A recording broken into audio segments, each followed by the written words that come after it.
എല്ലാവർക്കും നമസ്കാരം. ഇന്ന് നാരായണീയം ദശകം 11 8-ാമത്തെ ശ്ലോകത്തെക്കുറിച്ച് ചിന്തിക്കാം. ഹരേ നാരായണ.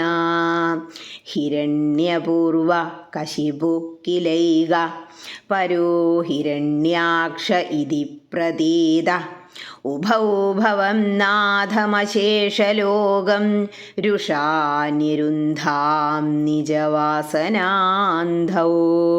ഇനി ഈ ശ്ലോകത്തിലെ ഓരോ വാക്കുകളുടെയും അർത്ഥത്തെക്കുറിച്ച് ചിന്തിക്കാം. ഹിരണ്യപൂർവ കശിപു കിലൈക. കിലൈക എന്നുള്ളത് പിരിക്കുമ്പോൾ കില ഏക എന്നാവും. അവരിൽ ഒരാൾ ഹിരണ്യകശിപുവെന്നും പരോ ഹിരണ്യാക്ഷ ഇതി പ്രതീത, അപരൻ ഹിരണ്യാക്ഷനെന്നുമുള്ള പേരുകളിൽ പ്രസിദ്ധരായി തീർന്നു. ഉഭൗ ഭവം നാഥമശേഷലോകം. ഉഭൗ രണ്ടു പേരും, അതായത് ഹിരണ്യാക്ഷനും ഹിരണ്യകശിപുവും. ഭവം നാഥമശേഷലോകം, അവിടുന്ന് നാഥനായിട്ടുള്ള ലോകം മുഴുവനും. രുഷാ ഞരുന്ധാം നിജവാസനാന്ധൗ. രുഷ എന്നാൽ രോഷം പൂണ്ട്. ഞരുന്ധാം ദ്രോഹിച്ചു.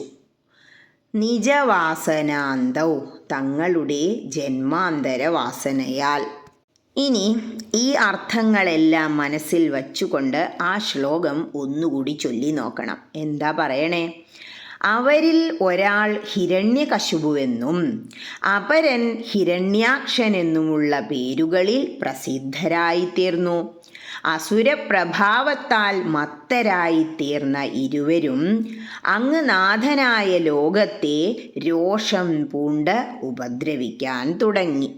ഈ ഹിരണ്യാക്ഷനും ഹിരണ്യകശിപുവും ഇതിനു മുൻപുള്ള ജന്മത്തിൽ ഭഗവാനെ കാണാനായി ചെന്ന സനകാദി മഹർഷിമാരെ തടഞ്ഞു നിർത്തല്ലേ ചെയ്തത്. അന്നവർ ജയവിജയന്മാരായിരുന്നു.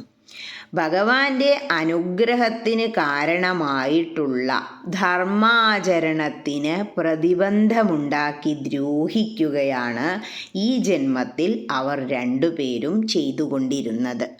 ഇങ്ങനെ ലോകം മുഴുവൻ അവർ ഉപദ്രവവുമായി നടന്നപ്പോൾ ധർമ്മത്തിന് വാട്ടം തട്ടി.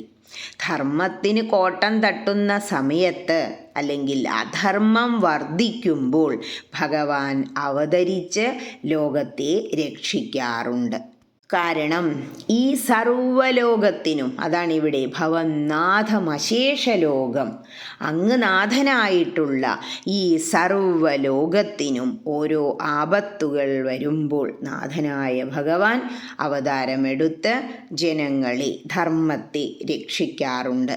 ധർമ്മം എന്ന് കേൾക്കുമ്പോൾ തന്നെ ഈ ഹിരണ്യകശിപുമാർക്ക് കോപം വരും.